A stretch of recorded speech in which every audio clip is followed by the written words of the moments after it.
Hello friends, welcome back Hindi India Dharm and science with Dolly 24। I hope so guys आप सभी स्वस्थ होंगे, मस्त होंगे, ज़बरदस्त होंगे, हर रोज़ अपनी ज़िंदगी में नई नई खुशियों का वेलकम करेंगे। दोस्तों, आज हम बात करेंगे योगी क्या है और योग किसे बोलते हैं। साधारण शब्दों में अगर योगी को बोला जाए तो योगी वही चीज़ होगी जो आपको हर चीज़ से जोड़ने की क्षमता रखता हो, और योग उसी को बोलते हैं जो योग आप क्या, अगर हिंदी में योग का सरल शब्द मतलब बोले तो आपको जोड़ना होता है, जिसको बोलेंगे यूनियन।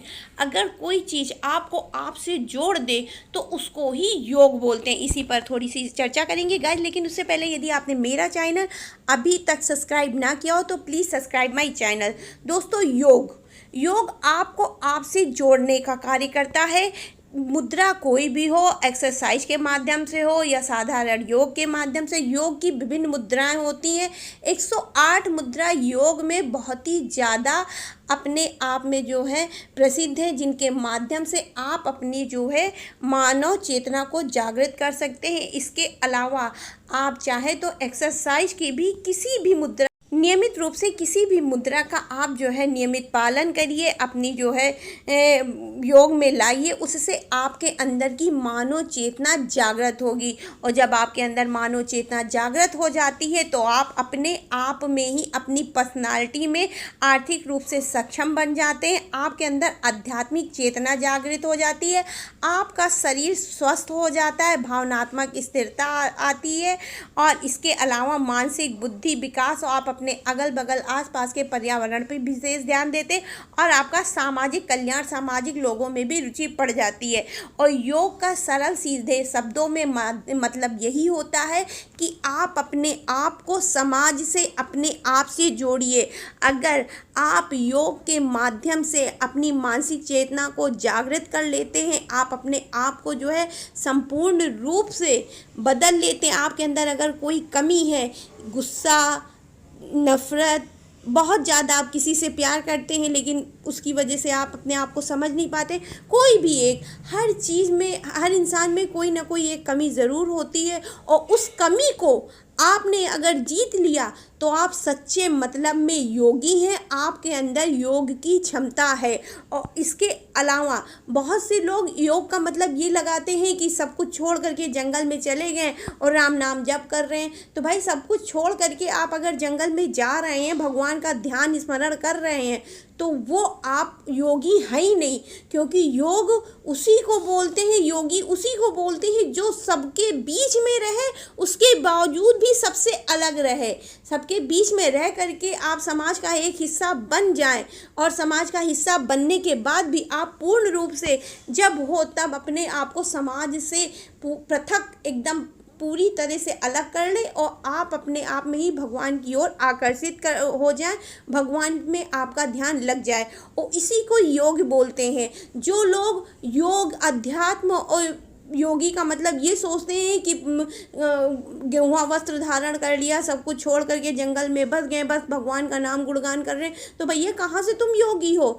जिसने मानव जीवन में समस्त क्रियाकलापों का जो है पालन किया है, समस्त क्रियाकलापों को झेला है, उसके बावजूद भी उसने अपने आप को संपूर्ण रूप से भगवान को समर्पित कर दिया है, और जीवन की क्रियाओं को करते हुए भी जीवन यापन करके भगवान का जो है स्मरण ध्यान रखा है, तो वही सच्चे माने में योगी है, वही सच्चे माने में भगवान का भक्त भी है। इसके अलावा भगवान के भक्त की अगर बात करें तो उसमें आपको भगवान के इस स्वरूप का दर्शन सबसे ज़्यादा आपको भगवान श्री कृष्ण में देखने को मिलता है, कि वो आध्यात्मिक रूप से भगवान कृष्ण को, ऐसा नहीं भगवान कृष्ण को ये नहीं मालूम था कि वो भगवान का ही एक स्वरूप है।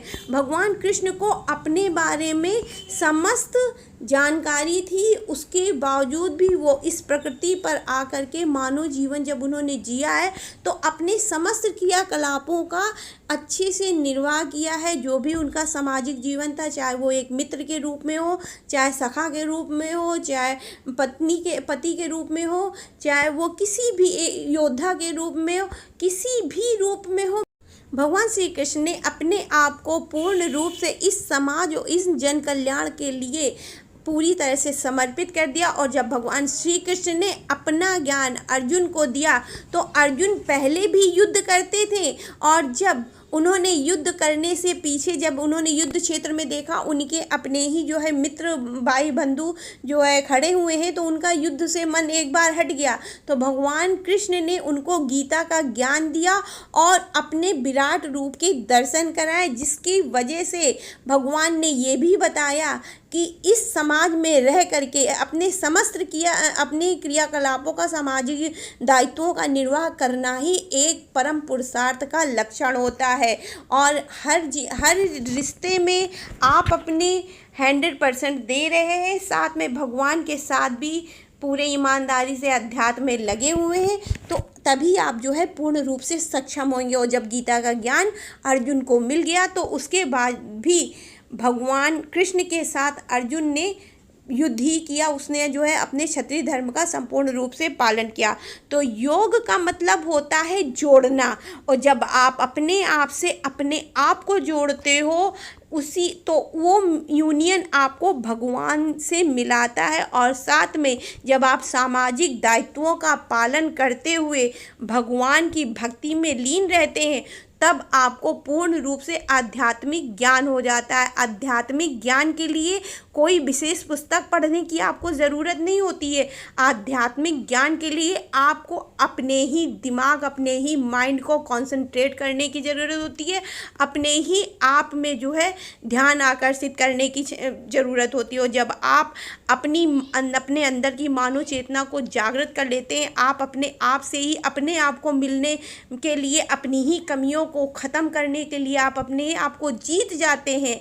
देखिए, अपनी कमी को देखना बहुत बड़ी बात होती है, और हर किसी के अंदर इतनी क्षमता नहीं होती है कि वो अपनी कमी खुल के बताए। और कमियां हर इंसान में होती है, कोई भी इंसान परफेक्ट नहीं होता। और जब आप अपनी कमी को ढूंढ करके उसको ख़त्म कर देते हैं तो आप सच्चे माने में योगी बन जाते हैं, आप सच्चे माने में आध्यात्मिक बन जाते हैं। तो आई होप सो गाइस मेरी दी हुई जानकारी योगी के बारे में आपको अच्छी लगी हुई होगी, और अगर अच्छी लगी हो तो please like share and subscribe my channel. तो फिर राधे राधे गाइस, हर हर महादेव।